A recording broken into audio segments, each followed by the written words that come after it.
আসসালামু আলাইকুম। আমাদের বাংলাদেশের প্রধানমন্ত্রী তারেক রহমান একটি কথা বলেছে, 2.5 মাসের শিশু কি হারতে পারে। তো আমরা সেটাই বুঝে গিয়েছি আপনি কি বলতে চেয়েছেন।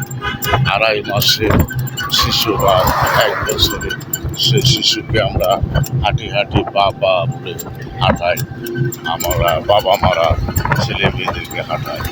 তো আপনি বলতে চেয়েছেন 2.5 মাসে তো কোনো সরকার লুটপাট করতে পারে না, তাহলে বাংলাদেশের যে জামাত শিবির বাংলাদেশ সরকারের বিরুদ্ধে আন্দোলন করতেছে, সেদিকে আপনি এই কথা বলেছেন।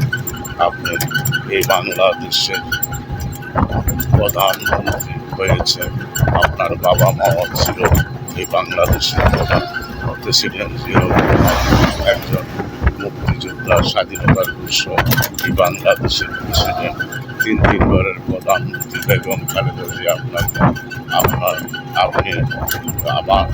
বাবা মার থেকে ভালো রাষ্ট্র পরিচালনা করতেছেন এই 2.5 মাসে।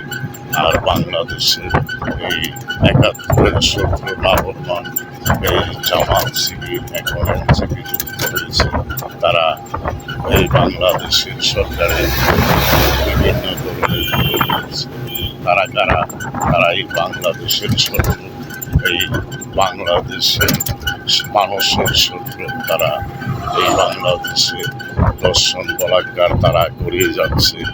বাংলাদেশে যতক্ষণ খারাপই তাদের দ্বারাই হয়। এখন যারা সরকারের বিরুদ্ধে বিভিন্ন আন্দোলন করে বেড়াচ্ছে।